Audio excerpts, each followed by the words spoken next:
শুরু করছি TVN24 টেলিভিশনের স্বাস্থ্য বিষয়ক বিশেষ আলোচনা অনুষ্ঠান টিভেন ওয়েলনেস। অনুষ্ঠানটি এই মুহূর্তে সম্প্রচারিত হচ্ছে নিউ ইয়র্কে TVN24 টেলিভিশন থেকে এবং আপনাদের সাথে আমি আছি ডক্টর হাফসা ইমাম। আজকের অনুষ্ঠানে আমরা গত পর্বের ধারাবাহিকতায় আলোচনা করব আবারও সেক্সুয়ালি ট্রান্সমিটেড ডিজিজ, কিন্তু আজকে আমরা খুব স্পেসিফিক টপিক নিয়ে আলোচনা করব। আমরা আজকে আলোচনা করব ক্ল্যামাইডিয়া এবং একই সাথে কো ইনফেকশন হিসেবে গনোরিয়া, এবং আমরা সময় যদি সম্ভব হয় আমরা সিফিলিস নিয়ে আলোচনা করবার চেষ্টা করব। এই মোস্ট ইম্পর্ট্যান্ট এবং মোস্ট কমন এই তিনটি ডিজিজ সম্পর্কে আমরা চেষ্টা করবো আপনাদের সাথে মোস্ট কমন ইনফরমেশন গুলো শেয়ার করে নেবার জন্য, কারণ যেন ইনফরমেশন গুলো জেনে আমরা নিজেদেরকে এবং নিজের পরিবারের মানুষকে প্রোটেক্ট করতে পারি। আমাদের সাথে আলোচনায় সংযুক্ত আছেন আমাদের বিশেষজ্ঞ চিকিৎসক ইনফেকশাস ডিজিজ স্পেশালিস্ট ডক্টর কানিজ নীলোফার বানু হিমি। ডক্টর বানু, আপনাকে আমন্ত্রণ জানাচ্ছি আমাদের আজকের আলোচনায়। ধন্যবাদ ডক্টর হাফসা ইমাম। আবারও আমরা একসাথে হতে পেরেছি, আবারও এসেছি TVN24 চ্যানেলে আমাদের দর্শক শ্রোতাদের কাছে কিছু ইনফরমেশন পৌঁছে দেওয়ার জন্য, যেটা আমাদের দৈনন্দিন জীবনে আমরা অনেক দেখতে এই অসুস্থতাগুলি আমরা দেখতে পাই এবং যেটা আমরা সহজে প্রিভেন্ট করতে পারি। তো সেটা নিয়ে আমরা আজকে আলোচনা করব। TVN এর দর্শক শ্রোতা সবাইকে সালাম এবং শুভেচ্ছা। সুপ্রিয় দর্শক, আমরা জানি যে সেক্সুয়ালি ট্রান্সমিটেড ডিজিজ আমাদের সোসাইটিতে একটি ভীষণ ভাবেই বলবো যে একটি কঠিন ট্যাবু। আমরা কিন্তু এই বিষয়ে আসলে একদমই কেউ কথা বলতে চাই না।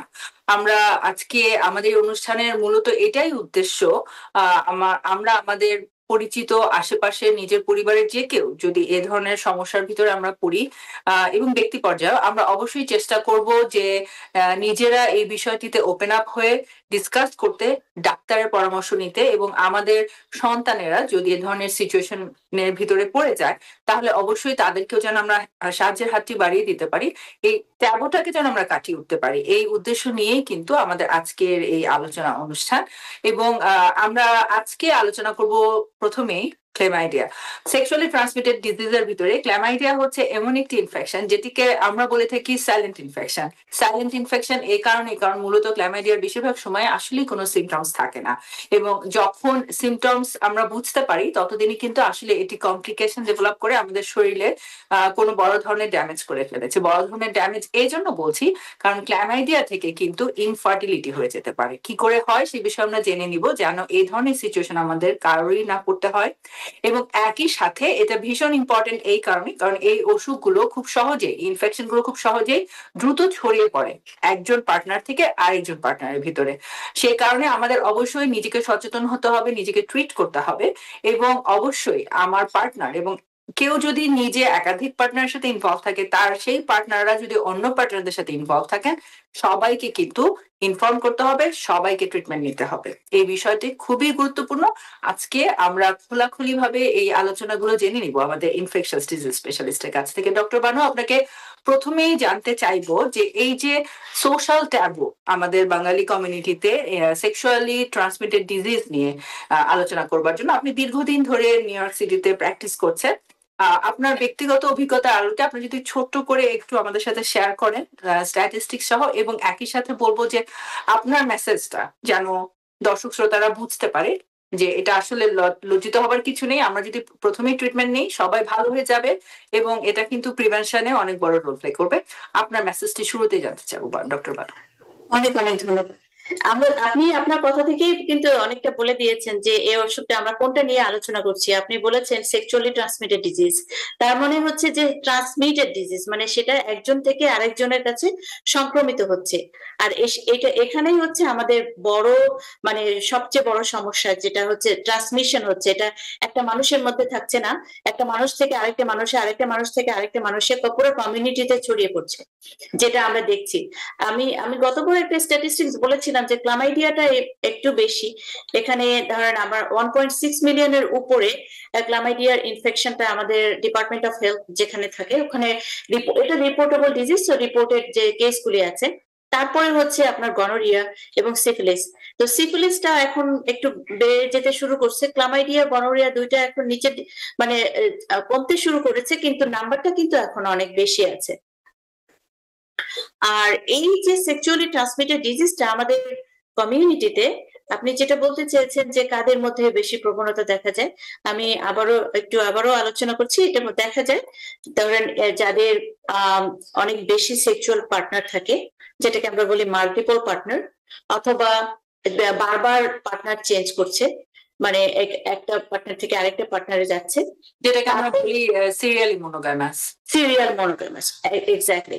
তারপরে হচ্ছে যারা এমএসএম বা বিএসএম, এমএসএম হচ্ছে man sex with man, BSM হচ্ছে যারা উভয়ই, তাদের মধ্যে এইটা বেশি থাকে, কারণ তাদের একটা মানে এমএসএম বা বিএসএম এর মধ্যে মাল্টি পার্টনার ওরকম থাকার সম্ভাবনা থাকে, তাদের অনেক গ্রুপও থাকে, এবং তাদের বিভিন্ন ধরনের সোশ্যাল অ্যাক্টিভিটিস এর জন্য এই গ্রুপের মধ্যে আমরা সবচেয়ে বেশি দেখতে পাই যারা ড্রাগ ইউজ করেন, যারা একটা লো সোশিওইকনমিক কন্ডিশনে থাকেন, অনেক সময় তারা sex for money for sex, তো এইগুলো, এবং সেক্সুয়াল ওয়ার্কার যারা আছেন মেয়ে এবং ছেলে, তাদের মধ্যে দেখতে পাই।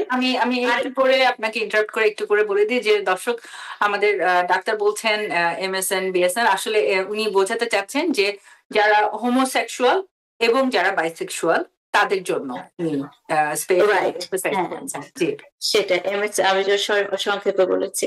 তো সেটা হতে পারে। আরেকটু হচ্ছে না, আমাদের রিস্ক, আমরা বলি যারা প্রেগনেন্ট মাদার, কারণ প্রেগনেন্ট মাদার তাদের যদি হয় সেটা শুধুমাত্র তার নিজের মধ্যেই সীমাবদ্ধ থাকে না, তার নিজের স্বাস্থ্যগত ঝুঁকি তো বেড়ে যায়, প্লাস তার মাধ্যমে যে সন্তানটা আসছে সে সন্তানটাও সে কিন্তু সংক্রমিত হচ্ছে, এবং সেই সন্তানের মধ্যেও অনেক ধরনের কমপ্লিকেশনস ডেভেলপ করতে পারে সেই জন্ম থেকে, মায়ের পেটে থেকেই, এবং অনেক সময় প্রিটার্ম লেবার, আগে বাচ্চা বাচ্চা হয়ে যেতে পারে, অথবা মৃত বাচ্চা প্রসব করতে পারে, যেটা আমরা দেখেছি সিফিলিসে আমাদের করোনার মধ্যে বেশ 300-র উপরে বাচ্চা স্টিল বাট মানে মারা গেছে, বাচ্চা মায়ের গর্ভে থাকতে মারা গেছে। আবার অনেকে এটা ডিজিজ দিয়েই ভূমিষ্ঠ হচ্ছে, যেটাকে আমরা বলি কনজেনিটাল সিফিলিস। একইভাবে যদি গনোরিয়া থাকে, গনোরিয়া থেকে মায়ের গনোরিয়া থেকে বাচ্চার হতে পারে, চোখের ইনফেকশন হতে পারে, ডিসেমিনেটেড হয়ে সারা শরীরে ছড়িয়ে যেতে পারে। আবার ক্লামাইডিয়া হলেও মায়ের যদি ক্লামাইডিয়া থাকে বা মা যদি সেটা ট্রিটমেন্ট না করেন, তাহলে কিন্তু ওখান থেকে বাচ্চাতে সংক্রমিত হতে পারে, চোখে হতে পারে, বা অন্যান্য সিস্টেমিক ডিজিজও হতে পারে। তো সেজন্য মানে আপনার ধারণা অ্যান্সারটা করেছি যে কোন গ্রুপের মধ্যে আমরা দেখি।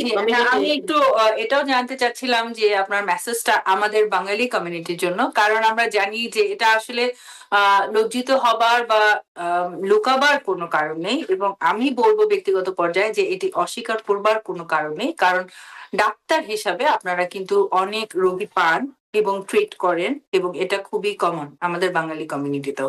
সুপ্রিয় দর্শক, আমরা কিন্তু ইনফরমেশন গুলো জানবো এবং আমরা নিজেকে ট্রিট করব, অন্যকে যদি কেউ এই ধরনের সিচুয়েশনে পড়ে তাকেও আমরা হেল্প করব। আমরা এটা নিয়ে কোনো দ্বিধা দ্বন্দ্ব না রেখে আমরা যদি বরঞ্চ ওপেন আপ হয়ে একজন আরেকজনের প্রতি সাহায্যের হাত বাড়িয়ে দিয়ে নিজেকে সাহায্য করি। ইভেন আমাদের কমিউনিটিতে অনেকে কিন্তু ডাক্তারের কাছে পর্যন্ত যেতে চান না, কিন্তু এই আর্লি ট্রিটমেন্ট করলে কিন্তু এই সিচুয়েশন গুলো সম্পূর্ণভাবে কিওর করা যায়। স্পেশালি ক্লেমাইডিয়া কিন্তু সম্পূর্ণ সুস্থ হয়ে যাওয়া যায়, এবং আপনি এটা আর্লি ট্রিটমেন্ট করে যদি আপনি রোগমুক্ত হন, তাহলে কিন্তু এটা আপনার লাইফটাকে সম্পূর্ণ কিওর করে ফেলবে সিচুয়েশনটাকে, এবং আপনার আদার পার্টনার যারা, তারাও যদি ট্রিটমেন্ট নেন এটা স্প্রেডও হবে না এবং তারাও কিন্তু সুস্থ থাকবে। কিন্তু আমরা যদি না করি তাহলে কিন্তু ইনফার্টিলিটির মতো সিচুয়েশন হয়ে যেতে পারে। সুতরাং এটা আমাদেরকে গুরুত্বটা বুঝতে হবে, এবং এই জন্যই কিন্তু ডক্টর বানু বারবার আমাকে বলেছেন যে এই বিষয়গুলো উনি আসলে আলোচনায় তুলে ধরতে চান এবং খোলাখুলি ভাবেই আলোচনা করতে চান। ডক্টর বানু, অসংখ্য ধন্যবাদ আবারও আপনাকে। তো আমি বলবো যে ক্লেমাইডিয়ার সাথে কিন্তু কো ইনফেকশন হিসেবে আসলে গনোরিয়াটাও খুব কমন। তো শুরুতে আমি ক্লেমাইডিয়াতে আমরা একটু আগে আলোচনা করব, তারপরে আমরা গনোরিয়াতে যাব। আমি বলবো যে খুব কমন সিমটমস ক্ল্যামাইডিয়া যদি জানতে চাই, আমি শুরুতে বলেছি যে ক্ল্যামাইডিয়া কমনলি কোনো সিমটমসই থাকে না, সে কারণে পেশেন্ট বুঝতে পারেন না। আর যদি যে সিমটমস গুলো, যদি সিমটমস হয়, যে সিমটমস গুলো থাকে সেগুলো যদি আপনি একটু আলোচনা করেন। ওকে, ধন্যবাদ। তো এখানে সিমটম আপনি তো বলে দিয়েছেন যে সিমটম তখন থাকে না, এটা ঠিক কথা। তবে আমি যদি এখানে সিমটমের ক্ষেত্রে ছেলে এবং মেয়ে দুজনের প্রেজেন্টেশনটা কিন্তু একটু আলাদা। তো মেয়েদের যেটা হয়, অনেক সময় দেখা যায় যে বার্নিং সেন্সেশন হচ্ছে, এবার অনেক আমাদের কাছে এসে বলে যে আমি যখন বাথরুমে যাই, আমি যখন ইউরিনেশনের সময় খুব মানে বার্নিং হয়, অথবা অনেক সময় বলে যে আমার মানে পিরিয়ড হয়ে যাওয়ার পরেও আমি দেখি যে আমার মানে প্রাইভেট এরিয়া থেকে অনেক সময় কিছু সিক্রেশন হচ্ছে। হ্যাঁ, তারপরে অনেক সময় বলে যে ডিসপেরোনিয়া হচ্ছে যখন মানে হাজবেন্ড ওয়াইফের যখন কোনো শারীরিক যে মিলনের সময় ওই সময় তাদের প্রচন্ড পেইন হয়। হ্যাঁ, এরকম কিছু মানে খুব হালকা মানে ধরনের সিমটম হয়, আর যার জন্য এটা সবাই এটা ইগনোর করে যায়, মনে করে যে এটা তেমন কিছু না, হয়তো একটু ইরিটেশন হচ্ছে অথবা ডিহাইড্রেশনের জন্য হচ্ছে, তো এটা ইগনোর করে যায়, এই সিমটম গুলি এত সিরিয়াস থাকে না। কিন্তু যদি এটা ট্রিটমেন্ট না করা হয়, এবং সেটার অনেকগুলি কারণ, এক নাম্বার হচ্ছে ট্রিটমেন্ট না করলে তার থেকে তো অন্য মানুষের কাছে যাচ্ছে, এবং তারও মেয়েদের কথা আমি যে শুরু করলাম, তারও কমপ্লিকেশনস গুলির মধ্যে আছে একটা হচ্ছে যে এটা পেলভিক ইনফ্লামেটরি ডিজিজ যেটা আমরা বলি, এটা ক্রনিক একটা স্টেজে চলে যেতে পারে, ইনফেকশন হয়, সেখান থেকে ক্রনিক পেলভিক পেইন। অনেক সময় অনেক মেয়ে আসে যে আমার খুব ব্যথা করে, কিন্তু কেন করে বুঝতে পারছি না, ক্রনিক পেলভিক পেইন এটা বলি। এটার পরে যদি সে ট্রিটমেন্ট না করে, তো এখান থেকে দেখা যায় যে টিউব আছে যে মেয়েদের, যে ফ্যালোপিয়ান টিউব, ওখানে ইনফ্লামেশন হয়ে সেখানে দেখা যায় যে ওটা মানে স্ট্রিকচার হয়ে ওটা বন্ধ হয়ে যাচ্ছে, যার জন্য তার বাচ্চা হচ্ছে না, ইনফার্টিলিটি ডেভেলপ করে গেল। হ্যাঁ, তো এরকম তারপরে অ্যাবসেসের মতো হতে পারে, টিউব ওভারিয়ান অ্যাবসেস বা ইনফেকশন, এটা হতে পারে। হ্যাঁ, তো সেই আবার যদি এটা আরো লং টার্মে গিয়ে আর্থ্রাইটিস হয়, তারপরে তার ইনফার্টিলিটির পরে, ইনফার্টিলিটি তো ডেভেলপ করে গেল, ইনফার্টিলিটির একটা মানে একটা কাজের একটা মানে আমরা যখন ওয়ার্ক আপ করি ক্লামাইডিয়াল ইনফেকশন বা গনোরিয়াল ইনফেকশনের হিস্ট্রিটা খুব ইম্পর্টেন্ট। আরেকটা যদি প্রেগনেন্সিতে থাকলেও কিন্তু অনেক এটা সিমটম থাকে না, বা একটু ওরকম বেশিরভাগ সময় সিমটম থাকে না, থাকলেও একটু মাইল্ড একটা ইউরিন আমি ইনফেকশনের যদি মতো আপনার symptom কাছে থাকে। একটি প্র্যাকটিক্যাল সিচুয়েশন জানতে চাই, যে একজন পেশেন্ট যখন আসেন আপনার কাছে ক্ল্যামাইডিয়া নিয়ে, ইউজুয়ালি কি ধরনের কেস সিনারিও আপনি পান? ক্লামাইডিয়া ওই যে বললাম সিমটম, তো আমরা যে পেশেন্ট গুলি ডিল করি তার ম্যাক্সিমামই তো মানে এই গ্রুপের, তো আমাদের যেটা হয় আমরা তাদের ইয়ারলি একটা স্ক্রিনিং করি মিনিমাম, যাদের মানে রিস্ক ফ্যাক্টরই কম, ধরে নিচ্ছি তারা একেবারে সেক্সুয়ালি অ্যাক্টিভ না, তারপরেও আমরা তাদেরকে অ্যানুয়ালি আমরা একবার আমরা স্ক্রিন করি, গনোরিয়া, ক্লামাইডিয়া, সিফিলিস, এভরিথিং আমরা এটা চেক আপ করি। আর যারা হাই রিস্ক, আমরা তো রিস্ক ফ্যাক্টরটা দেখি যে তাদের হিস্ট্রি থেকে, তাদেরকে আমরা এখন বলা হচ্ছে এভরি 3 মান্থস চেক আপ করার জন্য। আর যাদের ইনফেকশন হয়ে গেছে তাদেরকে তো আমরা টেস্ট অফ কিওর দেখি, প্লাস আবার 3 মান্থস তাদেরকে আমরা স্ক্রিনিং করি। তো এই স্ক্রিনিং থেকেই আমরা ম্যাক্সিমাম ইনফেকশনটা আমরা পাই। আরেকটা হচ্ছে আমরা পাই যে তারা হিস্ট্রি থেকে বলে যে আমার পার্টনারের এই হয়েছে, যেটা পার্টনার্স নোটিফিকেশন, এটা ডিপার্টমেন্ট অফ হেলথের একটা অংশ, পার্টনার্স নোটিফিকেশন। তো ডিপার্টমেন্ট থেকে অনেক সময় কল করে, তার পার্টনারকে অ্যানোনিমাসলি কল করে, তো তারা করে, আমরা করি, আমাদের ক্লিনিক থেকে আমরা করি। তো এখন অনেক সময় আসে যে আমার পার্টনারের সাথে মানে আছে, আমি তো মানে কন্ডম ইউজ করি নাই বা কোনো প্রোটেক্টেড করি নাই, প্রোটেকশন নেয় নাই, তো সেক্ষেত্রে আমরা তাদেরকে টেস্ট করি। তো হিস্ট্রিটা খুবই ইম্পর্টেন্ট, তার পার্সোনাল হিস্ট্রি, তার পার্সোনাল চয়েস, যেটা তার সেক্সুয়াল প্র্যাকটিসটা কেমন, এইগুলো রিস্ক ফ্যাক্টরের উপরে ডিপেন্ড করে, এই হিস্ট্রিটাই হচ্ছে বেশি ইম্পর্টেন্ট। তাহলে আমরা বলতে পারি যে যেসব মানুষ আসলে একটি হেলদি সেক্সুয়াল প্র্যাকটিসের ভিতরে নেই, এবং হেলদি সেক্সুয়াল প্র্যাকটিস বলতে আমরা মূলত বুঝাই যে 1-to-1 বা মোনোগ্যামাস সেক্সুয়াল লাইফের বাইরে যারা হয়তো মোস্টলি যারা মাল্টিপল পার্টনারের সাথে আসলে ইনভলভ হচ্ছেন, এবং আপনি একই সাথে বললেন যে যারা বাইসেক্সুয়াল এবং যারা হোমোসেক্সুয়াল, এদের সবার ক্ষেত্রে আসলে যদি তারা রেগুলার বেসিসে স্ক্রিনিং টেস্ট করার, সেক্ষেত্রে তারা অনেক বেশি সেফ থাকতে পারবে, এবং অবশ্যই প্রোটেক্টেড সেক্স করতে হবে, উইচ মিনস কন্ডোম ইউজ করতে হবে। এটা যদি আমরা বলি যে এটা যদি করে থাকেন, তাহলে তারা মোটামুটি সেফ থাকতে পারবেন। হ্যাঁ, এদের যারা ওই যে যেটা আমরা বললাম যে এমএসএম মানে সেক্স উইথ ম্যান এবং বাইসেক্সুয়াল এবং যাদের সেক্স পার্টনার, তাদের এভরি 3 মান্থস এটা একদম মানে করা আছে, এভরি 3 মান্থস। হ্যাঁ, যারা হাই রিস্ক আমরা গ্রুপে করি, হাই রিস্ক গ্রুপ আর হচ্ছে লো রিস্ক গ্রুপ। আমরা জানি যে আসলে প্রোটেক্টেড সেক্স করলেও, কন্ডোম ব্যবহার করলেও সেটাও কিন্তু অনেক সময় 100% প্রোটেকশন দেয় না, কারণ ক্ল্যামাইডিয়া যেহেতু আমরা জানি যে এটা oral sex, anal sex, oral সেক্সের মাধ্যমেও ছড়াচ্ছে, সেই কারণে স্ক্রিনিংটাই মনে হয় best way to prevention and treatment both. তো এই জন্য এমএসএম যারা থাকে তাদের কিন্তু আমরা স্ক্রিনিং করার সময় শুধু ইউরিন টেস্টটা করি তা না, আমরা সেই সঙ্গে মেয়েদেরও যারা ওরাল সেক্স প্র্যাকটিস করে, অনেক মেয়েদের মধ্যেও আছে ওরাল সেক্স প্র্যাকটিস করেন, আবার মেয়েদের মধ্যেও অনেকে আছেন যে মানে এনাল সেক্স প্র্যাকটিস করেন, এটা কিন্তু আছে। হ্যাঁ, তো এটা শুধুমাত্র ছেলেদের মধ্যে যে তা না। তো হিস্ট্রিটা খুব ইম্পর্টেন্ট, এবং পেশেন্টের সাথে একটা রিলেশনশিপ, আমাদের একটা সুন্দর একটা রিলেশনশিপ গড়ে তুলতে হয়, যে কারণ এখানে এই সমস্ত কেসে পেশেন্টরা কিন্তু একটু হাইড করার টেন্ডেন্সি আছে। এবং বানু, আমি আপনাকে একটু ইন্টারাপ্ট করছি। আমি আবার আপনার সাথে আলোচনা ফেরত আসবো, আমরা এখান থেকে আবার শুরু করবো। সুপ্রিয় দর্শক, চলে যাচ্ছি একটি ছোট্ট বিরতিতে। বিরতির পরে আপনাদের সাথে আরো অনেক গুরুত্বপূর্ণ এবং ইউজফুল ইনফরমেশন নিয়ে ফেরত আসছি, আমাদের সাথেই থাকুন। সুপ্রিয় দর্শক, বিরতির পর আবার ফেরত আসছি আপনাদের সাথে টিপ এন্ড ওয়েলনেস এর আলোচনায়। আমাদের আজকের আলোচনা সেক্সুয়ালি ট্রান্সমিটেড ইনফেকশন, ক্ল্যামাইডিয়া, এবং একই সাথে কো ইনফেকশন হিসেবে আলোচনা করব গনোরিয়া। আমাদের সাথে আলোচনায় আছেন আমাদের infection specialist doctor Banu. Doctor Banu, আমরা আলোচনায় ছিলাম আপনার সাথে, আবারও সেখানে ফেরত যাচ্ছি, যে কি করে আসলে আমরা জানি যে এটা, আমরা যদিও বলছি যে এটা কন্ডোম এটাকে অ্যাবসলিউট প্রিভেনশন দিচ্ছে না, তো অন্যান্য সাজেশন গুলো আপনি শেয়ার করছিলেন। ওকে, ধন্যবাদ। এখানে হচ্ছে যে আমি প্রথমে যেটা বলতে চাই, পেশেন্টের মধ্যে যে কোনো রেসের হোক, যে কোনো দেশের হোক, তাদের এই সেক্সুয়ালি ট্রান্সমিটেড ডিজিজ গুলি লুকানোর একটা প্রবণতা থাকে। তো এটার জন্য ডক্টর পেশেন্ট রিলেশনশিপ বলতে যেটা বোঝায়, ওখানে ওপেন মাইন্ডেড হতে হবে, তাদেরকে সুন্দর করে বোঝাতে হবে যে এটা, এই ডিজিজটা এটা তেমন এটা স্পেশাল কিছু না, এটা হতেই পারে মানুষের, এবং এটা লুকানোর কিছু না, এটা ট্রিটমেন্ট আছে, এবং ট্রিটমেন্ট করলে সে ভালো হয়ে যাবে। আর যদি সে লুকানোর চেষ্টা করে, সে নিজেও সাফার করবে এবং তার সঙ্গে যারা আরো আছেন তারাও সাফার করবে।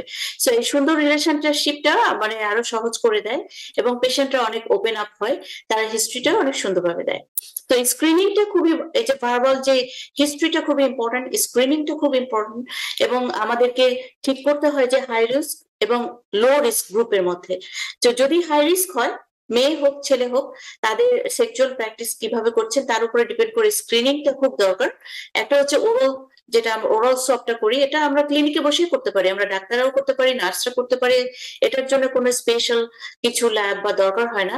এটার কিটটা রাখা যায়, এটা অফিসে রেখে দিলে ওখানে আমরা করতে পারি। যারা যারা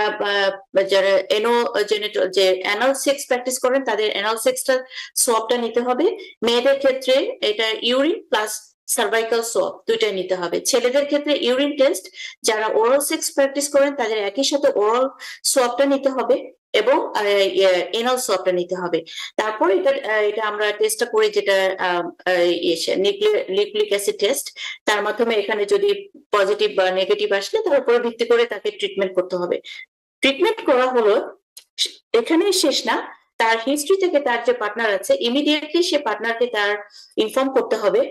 হ্যাঁ, ইনফর্ম করে তারপরে পার্টনারের ট্রিটমেন্ট দরকার, এবং এই সময়টাতে তাকে প্রোটেক্টিভ সেক্স যেটা বলা হচ্ছে, মেইনলি এখানে কন্ডমকে বলা হয়, কারণ কন্ডম ছাড়া অন্যান্য যে মেথড গুলি আছে, যেমন হরমোন বা এগুলো কিন্তু এটার জন্য প্রোটেক্টিভ না। এটা তাকে পার্টনারকে ইনফর্ম করতে হবে, পার্টনারকে ট্রিটমেন্ট করতে হবে, এটাকে আমরা বলা হচ্ছে পার্টনার নোটিফিকেশন। যদি সে না করে, কিন্তু ডিপার্টমেন্ট অফ হেলথ থেকে কিন্তু ওই পেশেন্টকে কল করে, এবং তার কাছ থেকে ইনফরমেশন নিয়ে অ্যানোনাইমাসলি দেখা যায় তার পার্টনারকে ডিপার্টমেন্ট অফ হেলথ থেকে কল করে তাদের ট্রিটমেন্টের জন্য। আরেকটা হচ্ছে প্রিভেনশন, যেটা আমরা ক্লামাইডিয়ার জন্য করতে পারি বা এখন আমরা করছি, সেটা হচ্ছে ট্যাবলেট। যারা এরকম হাই রিস্ক, যাদের অনেক পার্টনার থাকে, ফ্রিকুয়েন্ট সেক্সুয়াল ইন্টারাকশনে যান, বা সেক্স ওয়ার্কার, যাদের মানে যে কোনো সময় এটা পেতে পারে যে কোনো জায়গা থেকে, তাদেরকে আমরা ডক্সিসাইক্লিন, এটাকে বলা হয় পোস্ট এক্সপোজার প্রোফাইল্যাক্সিস। যদি সে এমন আনপ্রোটেক্টেড, যদি কারোর সাথে তার সেক্সুয়াল কন্ট্যাক্ট হয় এবং সে যদি চিন্তা করে যে তার ক্লামাইডিয়া আছে, তাহলে তাকে ডক্সিসাইক্লিন দেওয়া হয়। এটা সে বাসায় রেখে দিতে পারে, প্রেসক্রিপশন মেডিকেশনস, কিন্তু সে বাসায় রেখে দিতে পারে, এবং এক্সপোজারের পরপরই মানে উইদিন যত শর্ট, ইমিডিয়েটলি উইদিন 72 আওয়ার্স এর মধ্যে যদি সে ডক্সিসাইক্লিনটা খায়, তাহলে সেটা থেকে তাকে প্রিভেনশনটা, মানে ক্লামাইডিয়াল প্রিভেনশনটা হয়, কিন্তু গনোরিয়া বা সিফিলিসকে কিন্তু প্রোটেক্ট করতে পারে না, এটা ক্লামাইডিয়াটা করতে পারে। তো এভাবে যদি আমরা, এবং যার ইনফেকশন হচ্ছে সে যদি ইমিডিয়েটলি ট্রিটমেন্ট করে, এই ট্রিটমেন্টের মাধ্যমে সে নিজেকে তো সুরক্ষা করলোই, প্লাস সে আরো কমিউনিটিকে স্প্রেডটাকে বন্ধ করে দিল। সেজন্যই কিন্তু আপনার ডাক্তারের কাছে, আপনি প্রাইমারি ডক্টরের কাছে করতে পারেন। আপনাকে যে ইনফেকশাস ডিজিজের ক্লিনিকে যেতে হবে এমন কোনো কথা নাই, বা এসটিআই ক্লিনিক আছে আমাদের নিউ ইয়র্ক সিটিতে, অনেক এসটিআই ক্লিনিক আছে, এসটিডি ক্লিনিক বা এসটিআই ক্লিনিক আছে, আপনারা সেখানে যেতে পারেন। সেখানে সবকিছু অ্যাভেলেবল, শুধু টেস্ট করবে না, ট্রিটমেন্টও অ্যাভেলেবল থাকে। আপনার যদি এসটিডি ক্লিনিকে যেতে আপনি যদি না চান, আপনার প্রাইমারি ডক্টরের কাছে গিয়ে স্ক্রিনিং করতে পারেন এবং সেখান থেকে ট্রিটমেন্টও নিতে পারেন।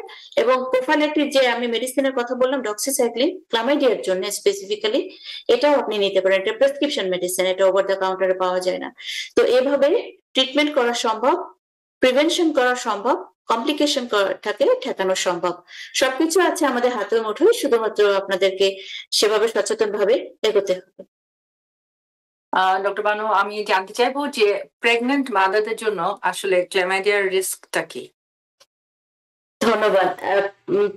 যদি প্রেগনেন্ট মাদারের, সেটা একইভাবে আবার একই কথা বারবার চলে আসছে, যদি সে প্রেগনেন্ট মাদার ইনফেক্টেড হন কোনো কারণে তার পার্টনার থেকে, এটা তো পার্টনার থেকেই আসে। বিশেষ করে যে মাদার, তার যদি মাল্টিপল পার্টনার থাকে, একজন ফিক্সড পার্টনারে থাকলে রিস্কটা অনেক কম থাকে, অথবা তার পার্টনারের যদি মাল্টিপল পার্টনার থাকে, সেভাবে পার্টনারের যদি হ্যাঁ একইভাবে যে সেখান থেকে চলে আসতে পারে তার কাছে।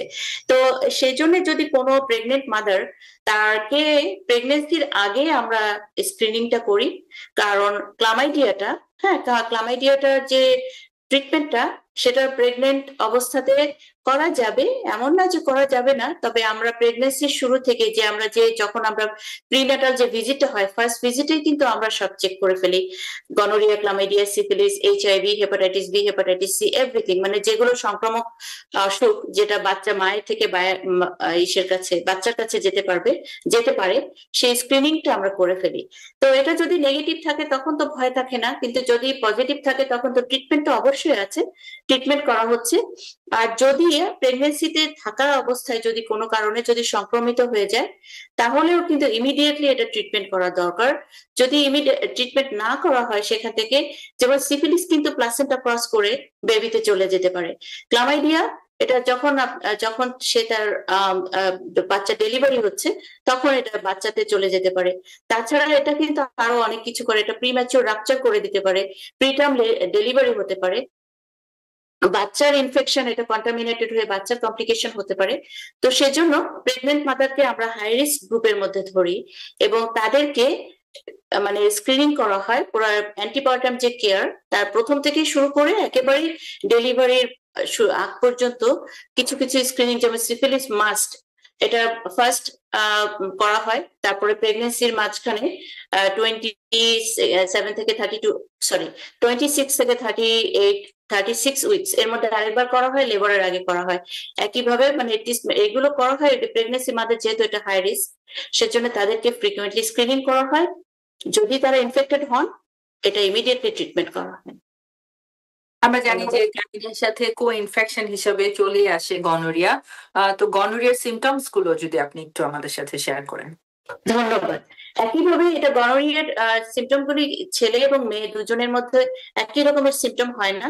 তো আমি মেয়েদের দিয়ে শুরু করছি। মেয়েদের সিমটমটা হতে পারে, একটা হচ্ছে যে একইভাবে যে ইরিটেশন, ওটা বলতে পারে যে আমার মানে যখন তিনি বাথরুম করেন, ইউরিনেশনের সময় দেখা যায় ইরিটেশন হচ্ছে, অথবা সার্ভিক্স যেটাকে বলা হয় ইউরেথ্রাইটিস, এটা ইউরিনারি ট্র্যাক্ট ইনফেকশন করে।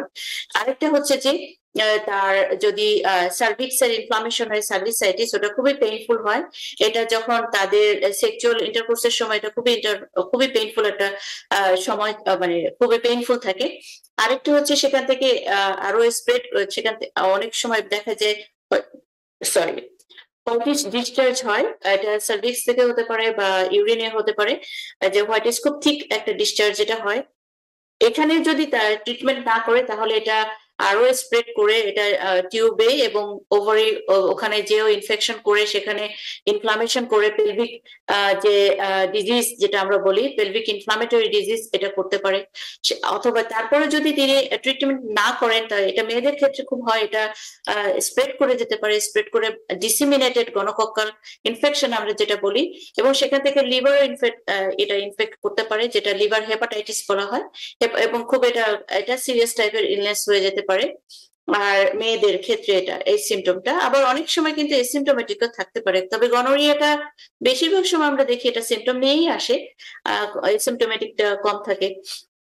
ছেলেদের ক্ষেত্রে একইভাবে যদি মেয়েরা ওরাল সেক্স করেন তাহলে এটা গলা ব্যথা বা সোর থ্রোট হতে পারে। আরেকটা হচ্ছে যদি তারা এনাল সেক্স প্র্যাকটিস করেন, আমি এটা বলতে চাচ্ছি যে এটা কিন্তু ঠিক না যে শুধুমাত্র ছেলেরাই এনাল সেক্স প্র্যাকটিস করেন, মেয়েরাও কিন্তু করেন।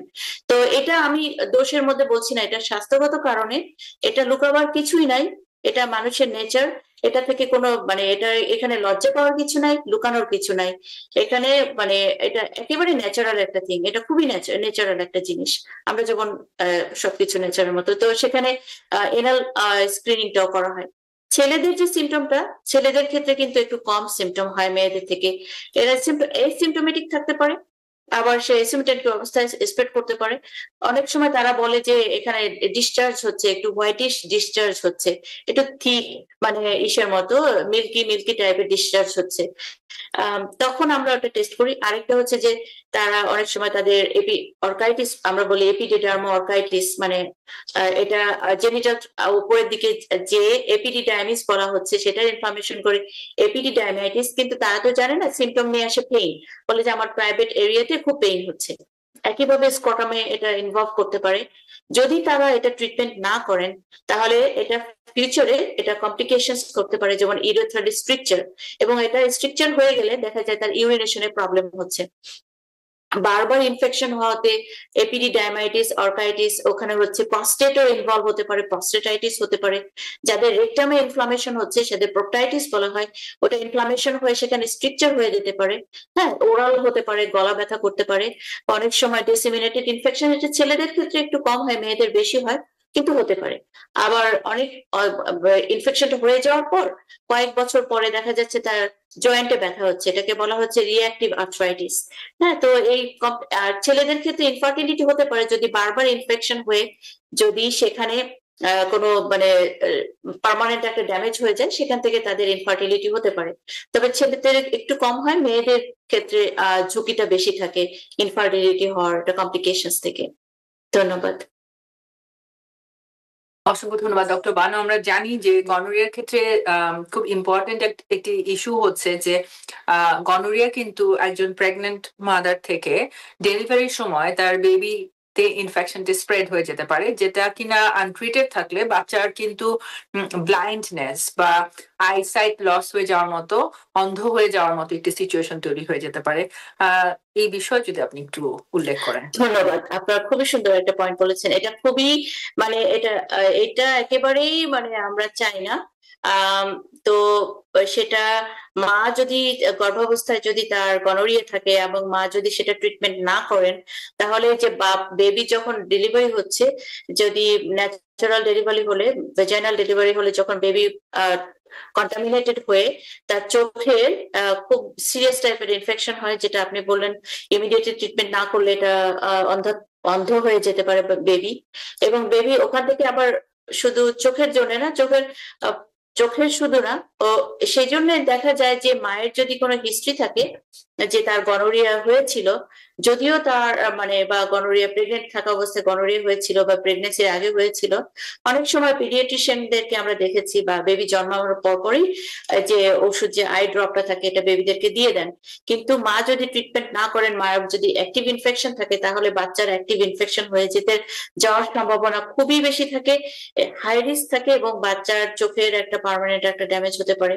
তাছাড়া মায়ের থেকে আবার বাচ্চার গনোরিয়া, সরি হ্যাঁ ইয়েস গনোরিয়া, তো এটা যদি যে বেবিকে মানে পুরা সিস্টেমিক ইনফেকশনও করে দিতে পারে, আমি তো বললাম যে গনোরিয়াটা ডিসেমিনেটেড হয়ে গেলে লিভার ইনফেক্ট করতে পারে, হেপাটাইটিস করতে পারে। হ্যাঁ, তো এটার একটা স্পেসিফিক একটা মেডিকেল টার্মও আছে হেপাটাইটিস করে, যেটা সেটা লাইফ থ্রেটেনিং হতে পারে বেবির জন্য, বেবির ফিউচারের জন্য ইমিডিয়েটলি, এবং অনেক সময় লং টার্ম যে অন্তত বরণ বরণ করতে পারে। তো বটম লাইন হচ্ছে যে এই ডিজিজ গুলো আমরা ইজিলি এটা খুব শনাক্ত করতে পারি, ইজিলি ম্যানেজ করতে পারি, এবং কিউরেবল। কিউরেবল মিনস লাইক আমি যদি ট্রিটমেন্ট করি এটা সম্পূর্ণ সুস্থ হয়ে যায়, ক্রনিক ডিজিজ হওয়ার আগেই সেটা ক্লিয়ার করা যায়। তো শুধুমাত্র আমাদের একটু সদিচ্ছা থাকতে হবে, আমাদের প্রাইমারি কেয়ারে যেতে হবে, স্ক্রিনিং করতে হবে, নিজের সচেতনতা থেকেই আমরা নিজেদেরকে রক্ষা করতে পারি, আমাদের বাচ্চাদেরকেও রক্ষা করতে পারি। এবং এই আলোচনাটা আসলে ভীষণ গুরুত্বপূর্ণ এই জন্যই সুপ্রিয় দর্শক, কারণ আমরা জানি যে ব্যাপারটা আসলে দুঃখজনক হলেও সত্য। অনেক সময় কিন্তু আসলে পার্টনার আপনার সাথে অনেস্ট নাও হতে পারে, আপনি নিজে নাও জানতে পারেন যে আপনার ভিতরে এই ধরনের সেক্সুয়ালি ট্রান্সমিটেড একটি ইনফেকশন আসলে ছড়িয়ে পড়েছে। সেই কারণে আমরা বারবার করে মেনশন করছি যে সিমটমস গুলো কি হতে পারে, এবং আপনি দেরি না করে যত তাড়াতাড়ি সম্ভব আপনি আপনার ডাক্তারের সাথে যে ইনফরমেশন গুলো শেয়ার করবেন, আপনার সিমটমস গুলো শেয়ার করবেন, তাহলে যেন যত তাড়াতাড়ি সম্ভব আপনার ডাক্তার আপনার টেস্ট করাতে পারেন এবং ইমিডিয়েট ট্রিটমেন্ট দিতে পারেন। যত তাড়াতাড়ি আমরা ট্রিটমেন্ট নিতে পারবো তত তাড়াতাড়ি কিন্তু আসলে আপনি সুস্থ হয়ে যাবেন এবং কমপ্লিকেশনেরও কোনো সম্ভাবনা বা ভয় থাকবে না। ডক্টর বানো, আরেকটি আমি খুব সংক্ষেপে আপনার কাছে জানতে চাইবো, আমরা জানি যে গনোরিয়া কিন্তু আসলে এইচআইভি রিস্কও বাড়িয়ে দেয়, এই বিষয়ে যদি আপনি খুব সংক্ষেপে একটু বলেন। সেক্সুয়ালি ট্রান্সমিটেড ডিজিজ এটা একটা গ্রুপ অফ ডিজিজ। তো এটা গনোরিয়া ক্লামাইডিয়া, যখন আমরা কিন্তু এখানে খুব ইন্টারেস্টিং, আমরা গনোরিয়া যদি কোনো পেশেন্ট ক্লামাইডিয়া নিয়ে আসতো এই কিছুদিন আগেও, খুব বেশি দিন আগে না, তখন আমরা কিন্তু একই সাথে গনোরিয়া ক্লামাইডিয়া ট্রিটমেন্ট করতাম। আবার যদি কোনো পেশেন্ট গনোরিয়া নিয়ে আসছে, শুধুমাত্র গনোরিয়া, তাকে কিন্তু গনোরিয়া ট্রিটমেন্টের পাশাপাশি আমরা ক্লামাইডিয়া ট্রিটমেন্টটাও দিয়ে দিতাম। কারণ আমরা দেখতাম যে বেশিরভাগ সময় গনোরিয়া ক্লামাইডিয়া এরা টুইনের মতো একই সাথে ইনফেকশনটা করে। হ্যাঁ, মানে প্রায় বেশিরভাগ ক্ষেত্রে। কিন্তু এখন আবার দেখা যাচ্ছে যে না, আইসোলেটেড ইনফেকশনটাও হয়, সেজন্য আমরা এখন ট্রিটমেন্টটাও অনেকটা আইসোলেটেড। যদি গনোরিয়া থাকে গনোরিয়া ট্রিটমেন্টটা করি, যদি ক্লামাইডিয়া নিয়ে আসছে ক্লামাইডিয়া ট্রিটমেন্ট করছি।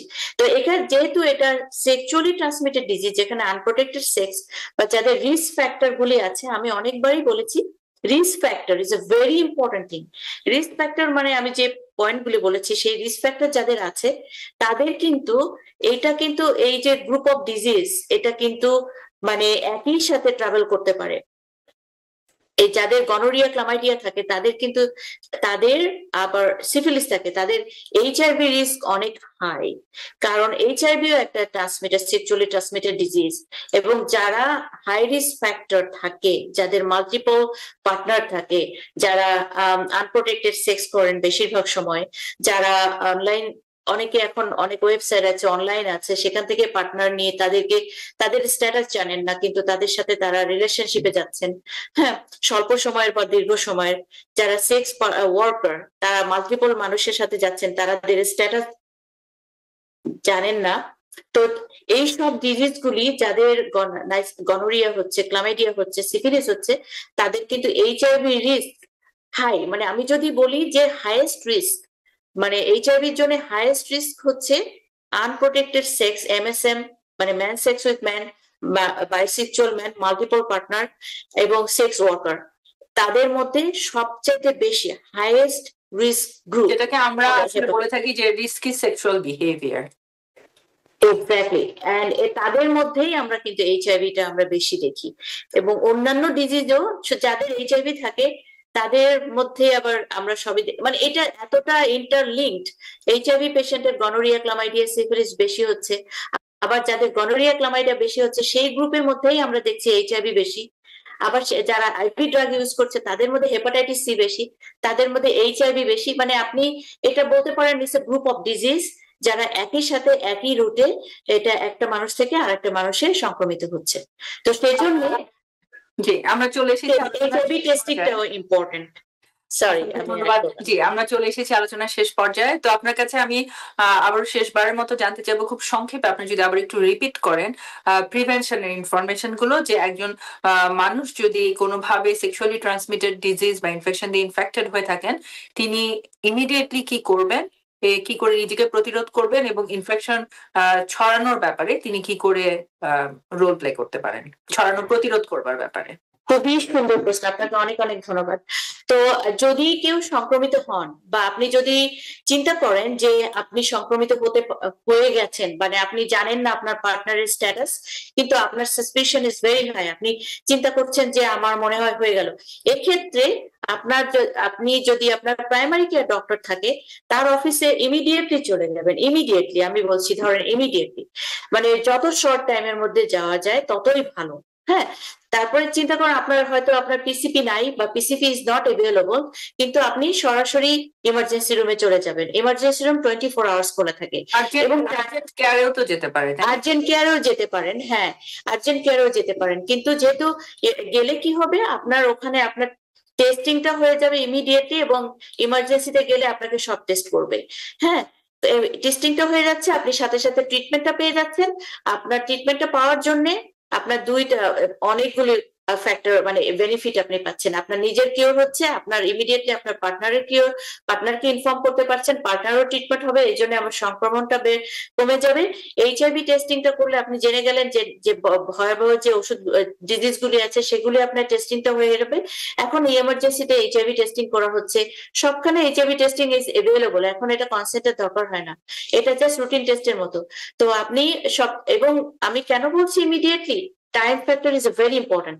সাপোজ ধরেন একজন এইচআইভি সংক্রমণ হয়ে গেল গনোরিয়ার পাশাপাশি বা ক্লামাইডিয়ার পাশাপাশি, আমরা যদি ইমিডিয়েটলি যদি একটা আমাদের ট্রিটমেন্টের ওষুধ আছে ওইটা যদি 6 আওয়ারের মধ্যে যদি আমরা শুরু করতে পারি, তাহলে তার এইচআইভি হয় না, হওয়ার সম্ভাবনা একেবারে ক্লোজ টু জিরো। আর যদি 72 আওয়ার্স এর উপরে চলে যায়, রিস্ক বাড়তে থাকে। 1 সপ্তাহ পরে গেলে তখন ট্রিটমেন্ট করলে আর কোনো কাজে আসে না। সেজন্য important, time factor is very important. একইভাবে ক্লামাইডিয়া গনোরিয়া যদি আপনার হয়ে যায় বা এক্সপোজার হয়, ধরুন এক্সপোজার হলে ইমিডিয়েটলি যদি আমরা ট্রিটমেন্ট করি, তাহলে কিন্তু এটার কমপ্লিকেশনস থাকে না এবং ইমিডিয়েটলি এটা কিউরেবল। এবং আর্লি ডিটেকশন, আর্লি ট্রিটমেন্ট, এটা নিজের জন্য ভালো, আপনার পার্টনারের জন্য, ওভারঅল কমিউনিটির জন্য ভালো। ধন্যবাদ। অসংখ্য ধন্যবাদ ডক্টর বানু। সুপ্রিয় দর্শক, আমরা চেষ্টা করেছি সময় স্বল্প পরিসরে আপনাদের সাথে ভীষণ গুরুত্বপূর্ণ ইনফরমেশন গুলো শেয়ার করে নেওয়ার জন্য, যেন ইনফরমেশন গুলো জেনে আপনি নিজেকে এবং নিজের পরিচিত মানুষকে এই ধরনের সেক্সুয়ালি ট্রান্সমিটেড ডিজিজের ইনফেকশনের ভয়াবহতা থেকে প্রতিরোধ করতে পারেন এবং রুখে দিতে পারেন কমপ্লিকেশনস গুলো। আমরা কোনো জড়তা রাখবো না, আমরা কিন্তু অবশ্যই ওপেন আপ হব, আমরা ডাক্তারের কাছে যাব, সাহায্য নিব, ট্রিটমেন্ট নিব। আমরা বারবার বলেছি যে এটা কিন্তু সম্পূর্ণ সুস্থ হয়ে যাওয়া সম্ভব, কিন্তু ট্রিটমেন্ট না করলে কিন্তু সেটা ভয়াবহ কমপ্লিকেশন হয়ে যেতে পারে। সুপ্রিয় দর্শক, আমাদের সাথে আলোচনায় ছিলেন ইনফেকশন ডিজিজ স্পেশালিস্ট ডক্টর কানিজ নিলুফার বানু হিমি। ডক্টর বানু, আপনাকে অসম্ভব গুরুত্বপূর্ণ তথ্য এবং আপনার বিশেষভাবে আপনি ব্যক্তিগত পর্যায়ে বারবার এইগুলো নিয়ে আলোচনা করতে চেয়েছেন, এসটিডি নিয়ে আলোচনা করতে চেয়েছেন, তার জন্য টিভিএন 24 এর পক্ষ থেকে আপনার প্রতি বিশেষ কৃতজ্ঞতা। অনেক অনেক ধন্যবাদ ডাক্তার হাফসা ম্যাম, যে আপনি আমাকে এই অপরচুনিটিটা করে দেওয়ার জন্য, যে আমরা আমাদের টিভিএন এর দর্শক শ্রোতা যারা আছেন, বিশেষ করে আমাদের বাংলাদেশি বাংলা ভাষাভাষী বলছি, শুধু বাংলাদেশি না, তাদের মধ্যে আমরা ইনফরমেশনটা দিতে পারছি। এবং আমি আবারও বলবো, একটা ডিজিজ, এখানে লজ্জার কিছু নাই, এটা ডিজিজ। আমরা হিউম্যান বিং, আমাদের মধ্যে অনেক ধরনের আমাদের পরিচর্যা থাকবে, আমাদের বিভিন্ন ধরনের অ্যাক্টিভিটিস থাকবে, কিন্তু দিনের শেষে আমাদের নিজেদের সুস্থ রাখতে হবে, আমাদের ভালো থাকতে হবে, সুস্থ রাখতে হবে আমাদের পরিবারকে, আমাদের কমিউনিটিকে, সবার জন্য আমাদের কিন্তু নিজেদের প্রতি যেমন দায়িত্ব আছে, অন্যের প্রতিও কিন্তু একইভাবে সমানভাবে দায়িত্ব আছে। তাহলে আমরা সুন্দরভাবে সবাই মিলে একসাথে সুন্দরভাবে বাঁচতে পারবো। অনেক অনেক ধন্যবাদ। অসংখ্য ধন্যবাদ। সুপ্রিয় দর্শক, রিসেন্ট রিসার্চে দেখা গিয়েছে যে মেয়েদের ক্ষেত্রে অনেক সময় আননোন কজ অফ ইনফার্টিলিটি হচ্ছে ক্ল্যামাইডিয়া, যেটাকে আমরা বারবার বলেছি যে এটা একটি সাইলেন্ট ইনফেকশন। এবং অনেক সময় দুঃখজনক হলেও খুবই সত্য যে আমাদের কমিউনিটিতে একটি মেয়ে, তিনি হয়তো বা জানতেই পারেন না যে তার পার্টনার আসলে মাল্টিপল পার্টনারের সাথে ইনভলভ, এবং সেরকম করে হয়তো বা তার ভিতরে ইনফেকশনটি চলে এসেছে, কিন্তু তার কিন্তু আসলে কোনো ধারণাই নেই। সুতরাং আমরা যদি দেখি যে হঠাৎ করে কোনোভাবে লাইক আনওয়ান্টেড অথবা স্পটিং হচ্ছে ইন বিটুইন সাইকেল, যেটা মানে হচ্ছে যে দুটা পিরিয়ডের ডেটের মাঝখানে আপনার কোনো অ্যাবনর্মাল ব্লিডিং হচ্ছে, স্পটিং হচ্ছে, আমরা কিন্তু কোনো দেরি না করে ডাক্তারের কাছে চলে যাব এবং ইমিডিয়েট আমরা টেস্ট করাবো। এবং ডাক্তারের সাথে আপনার যদি কোনো কনফিউশন থাকে, কোনো সন্দেহ থাকে আপনার পার্টনারকে নিয়ে, অথবা আপনি নিজেও যদি মাল্টিপল পার্টনারের সাথে ইনভলভ হয়ে থাকেন, আপনি কোনো জড়তা না করে সমস্ত সত্য তথ্যগুলো, হিস্ট্রিগুলো আপনি আপনার ডাক্তারের সাথে শেয়ার করবেন এবং ইমিডিয়েট ট্রিটমেন্ট নেবেন। অবশ্যই এটা আপনাকে এবং আপনার পার্টনারকে সুস্থ থাকতে এবং ভালো থাকতে সাহায্য করবে। আসুন আমরা রুখে দেই সেক্সুয়ালি ট্রান্সমিটেড ডিজিজের মতো একটি ভয়াবহ সিচুয়েশনকে। সকলে নিরাপদে থাকুন, সুস্থ থাকুন। ধন্যবাদ। টিবিএন 24 টেলিভিশন দেখতে আজই কল করুন 7187776556। লগ ইন করুন www.totalcablebd.com। নিউ ইয়র্ক থেকে সম্প্রচারিত টিবিএন 24 টেলিভিশন বিশ্বজুড়ে বাঙালির কণ্ঠস্বর।